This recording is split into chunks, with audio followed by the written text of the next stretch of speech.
Buongiorno a tutti, oggi vi mostro il mio bottino della Lidl. Guardate quante varie cosine ho preso. Adesso vi farò vedere come funzionano. Per prima cosa utilizzeremo questi marker colorati.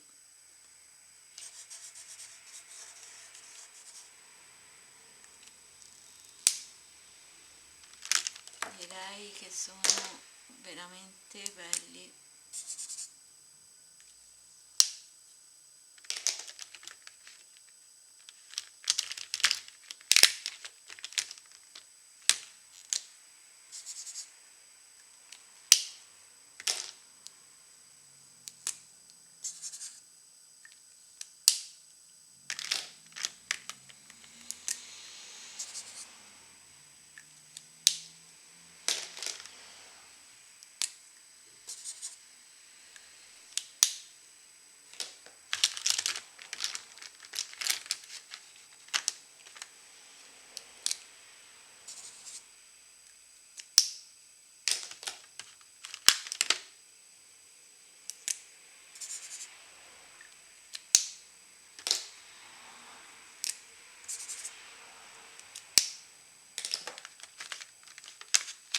Sono veramente tutti belli questi colori.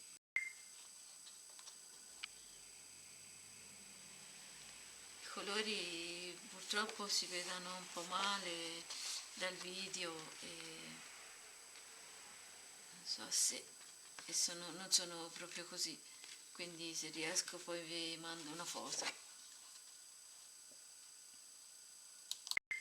Questi sono evidenziatori, anche questi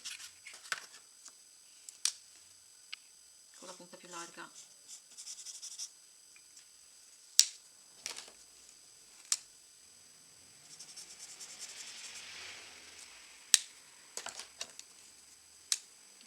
Questi colori sono colori classici.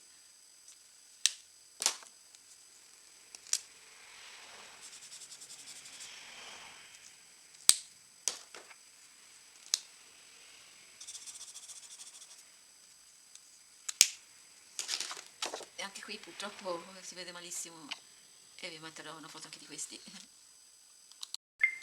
Adesso passiamo a questi altri marker che ho preso, colorati. Abbiamo il nero che è uguale agli altri che ho fatto prima, verde,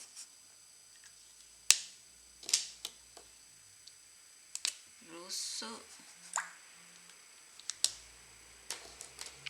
e blu. Anche questi molto belli. Sì. Mi spiace che vedete molto male.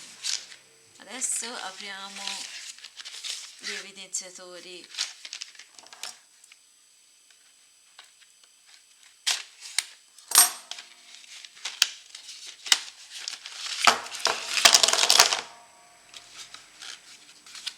I colori sono questi, non sono esageratamente tanti, però